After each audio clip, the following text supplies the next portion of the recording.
प्यारे दर्शकों, नमस्कार।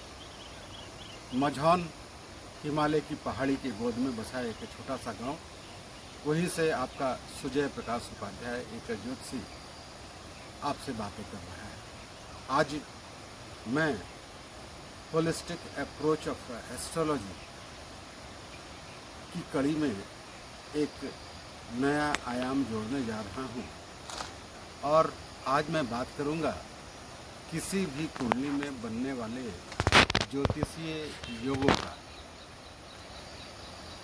कुंडली के विश्लेषण में ज्योतिषीय योग का बहुत महत्व है और संभवतः यही कारण है कि हमारे ऋषि मुनियों ने अपने शास्त्रीय ग्रंथों में ज्योतिषीय योग के लिए एक अलग अध्याय ही तैयार किया। ज्योतिषीय योग मूल रूप से दो प्रकार के होते हैं। एक को हम नाभस आकृति योग कहते हैं। इस योग में पास योग, दामिनी योग, चाप योग, अर्ध चंद्र योग, छत्र योग जैसे ढेर सारे यूप योग जैसे ढेर सारे योग आते हैं। इन ज्योतिषीय योगों का जीवन में, जन्म कुंडली में जीवन भर प्रभाव होता है, जबकि जो दूसरे योग जो ग्रहों से, नक्षत्रों से, आपस मिलन से, युति से, दृष्टि से बनते हैं, उनका प्रभाव उन ग्रहों के महादशा अंतर्दशा काल में दृष्टिगोचर होता है। तो आज मैं बात करने वाला हूँ ज्योतिषीय योग के माध्यम से जन्म कुंडली विश्लेषण करने। पहले की तरह ही एक उदाहरण के तौर पे एक कुंडली जो आपको स्क्रीन पे दिखाई देगी, पहले उस कुंडली के माध्यम से जो काल पुरुष की कुंडली है, मेष लग्न है, चतुर्थ भाव में मंगल और राहु है, सप्तम में सूर्य बुध है, अष्टम में शुक्र है, दसम में शनि चंद्रमा है और 11वें भाव में बृहस्पति है। इस कुंडली को आधार बना के मैं ज्योतिषीय योग की चर्चा करूँगा और फिर कुछ वैसे योगों की चर्चा भी करूंगा जो इस कुंडली में नहीं बनते। आइए पहले इस कुंडली में बनने वाले योगों की चर्चा करते हैं। आप देख रहे होंगे चतुर्थ भाव में मंगल और राहु है। यह मंगल से बनने वाला अंगारक योग है। जब कभी भी मंगल और राहु साथ साथ बैठ जाते हैं, खास करके केंद्र या त्रिकोण में या किसी भी अन्य भाव में, तो यह अंगारक योग बनता है। अंगारक योग मंगल की दुष्परिणामों को और भी ज़्यादा बढ़ा देता है। यहाँ तो मंगल पहले ही से नीच का है और जब वह राहु के साथ हो गया तो साहस का अतिक्रमण, जिसे आप दुस्साहस कह सकते हैं, यह व्यक्ति दुस्साहसी होता है। मंगल क्रोध का कारक है, यह महाक्रोधी होता है। मंगल तेजी से काम करने वाले का दूतक है, यह बहुत जल्दी काम करना चाहता है। यह कोई असफलता भी प्राप्त होनी हो तो उसे लगता है कि यह जल्दी से जल्दी हो जाए। अंगारक योग को अच्छा योग नहीं माना जाता, तो एक योग बना इस कुंडली में अंगारक योग। दूसरा ही एक प्रतिकूल योग इस कुंडली में बनता हुआ मुझे दिखता है, वह है शनि और चंद्रमा की युति दशम भाव में। शनि और चंद्रमा की युति को क्लासिकल ग्रंथों में विष योग कहा गया है। कुछ लोग इसको पुनाफु योग भी कहते हैं, कुछ लोग इसको निरंतर साढ़ेसाती योग भी कहते हैं। जब कभी भी शनि और चंद्रमा एक साथ होते हैं तो वह मन पर बहुत प्रतिकूल प्रभाव डालते हैं। व्यक्ति हमेशा सब चीज़ों के बाद, सब सामग्रियों के बाद, सब साधन के बाद, सब सुखों के बाद भी न जाने क्यों एक विशेष छटपटाहट में जीवन बिताता है और उस मन की छटपटाहट के कारण वह उपलब्ध सुखों को भी पूर्णतः उपभोग नहीं कर पाता, यूज़ नहीं कर पाता। इसका एक प्लस पॉइंट यह है कि यह व्यक्ति को आध्यात्मिक शिखर पर ले जाता है, आध्यात्मिक उत्थान में मदद करता है, आध्यात्मिक ऊर्ध्वगमन में इसे वह सहयोग प्राप्त करता है। कैसे? मन से वैराग्य पैदा करके, सांसारिक सुखों के प्रति आसक्ति को कम करके।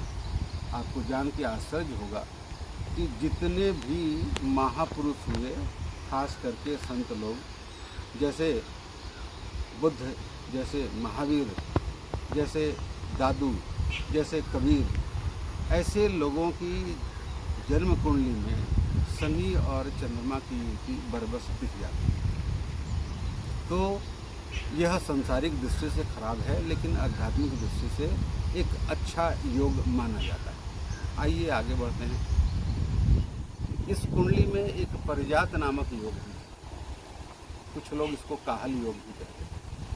देखिए, लग्न का स्वामी मंगल, वह कहाँ बैठा है? वह बैठा है चतुर्थ भाव में। चतुर्थ भाव कौन सी राशि है? कर्क राशि। उसका स्वामी क्या है? चंद्रमा। चंद्रमा कहाँ बैठा है? मकर राशि में। मकर राशि का स्वामी क्या होता है? शनि। शनि वहीं स्वग्रही बैठा है। यह पूरी शर्त पूरी है। इसे कहते हैं परिजात योग। तो इस कुंडली में काहल और परिजात योग बनता हुआ मुझे दिखता है। इस कुंडली में शनि स्वग्रही होने के कारण पंच महापुरुष योग का एक बहुत ही महत्वपूर्ण योग बनाता है। उसे कहते हैं शश योग। शनि जब स्वग्रही होकर लग्न से या चंद्रमा से केंद्र में बैठ जाए तो उसे शश योग। शश योग नौकरी चाकरी, कुछ पद, कुछ गाँवों का हेड, कुछ राजनीतिक सुख इत्यादि देने में सक्षम होता है। इस कुंडली में दो नीच भंग योग बन रहे हैं। कैसे? नीच भंग योग कैसे बनते हैं? नीच भंग योग का मतलब क्या? पहले ग्रह नीच के हैं, प्रथम दृष्टया वो खराब लगते हैं, लेकिन दो शर्तों में से एक शर्त पूरा होने पर उस ग्रह का नीचत्व भंग हो जाता है। आइए मैं आपको भली भांति समझाता हूँ।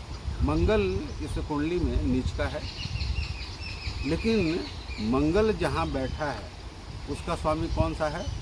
उसका स्वामी है चंद्रमा, और चंद्रमा लग्न से केंद्र में है।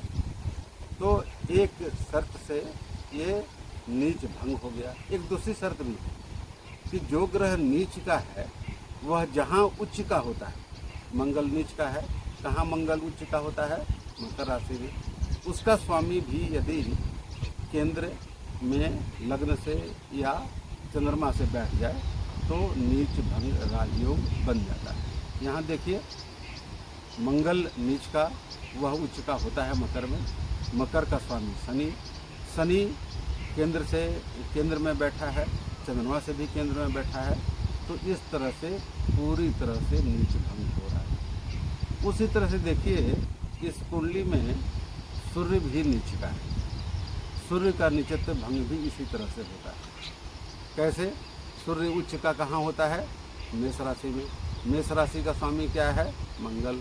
मंगल लग्न से और चंद्रमा से दोनों से केंद्र में है, तो सूर्य का भी नीच भंग होता है। और केवल नीच भंग ही नहीं होता, वह नीच भंग राजयोग में परिवर्तित हो जाता है। तो मैंने इस कुंडली के आधार पर कुछ ज्योतिषीय योगों की चर्चा की। ऐसे ही अलग अलग कुंडली में अलग अलग ज्योतिषीय योग पाए जाते हैं। कुछ महत्वपूर्ण और फल प्रदान करने वाले योगों की मैं चर्चा कर दूं जल्दी। जैसे गज केसरी योग। बृहस्पति और चंद्रमा जब एक दूसरे से केंद्र में होते हैं या साथ साथ होते हैं तो गज केसरी योग बनता है। उसी तरह से एक है महाभाग योग। जब किसी पुरुष का लग्न विषम राशि में हो, सूर्य विषम राशि में हो, चंद्रमा विषम राशि में हो, तो पुरुष के लिए यह महाभाग योग बनता है। यह बहुत ही अच्छा योग है, जीवन में बहुत फल प्रदान करने वाला है। महिलाओं के लिए ठीक उल्टा हो जाता है। ठीक उल्टा का मतलब लग्न सम राशि में हो, चंद्रमा सम राशि में हो, सूर्य सम राशि में हो और रात्रि का जन्म, तो वैसी महिलाएं के लिए वह महाभाग योग होता है। और वैसी महिलाओं को संसार में सभी भौतिक संसाधनों की प्राप्ति होती है और वो बहुत अच्छा जीवन जीती है। ऐसे ही बहुत सारे योग, सूर्य से बनने वाले 3 योग वैसी, वासी और उभयचरी। सूर्य के आगे अच्छा शुभ ग्रह हो तो वैसी, सूर्य के पीछे हो अच्छा कोई शुभ ग्रह का मतलब बुध, शुक्र और शुभ चंद्रमा आगे पीछे हो तो वैसी वासी योग बनते हैं। दोनों हो तो उसे उभयचरी योग कहते हैं। ऐसे ही बहुत सारे योग हर कुंडली में अलग अलग बनते दिखाई पड़ते हैं। मैंने बात की थी नरेंद्र मोदी की कुंडली में कुसुम योग बनता है। कुसुम योग क्या है?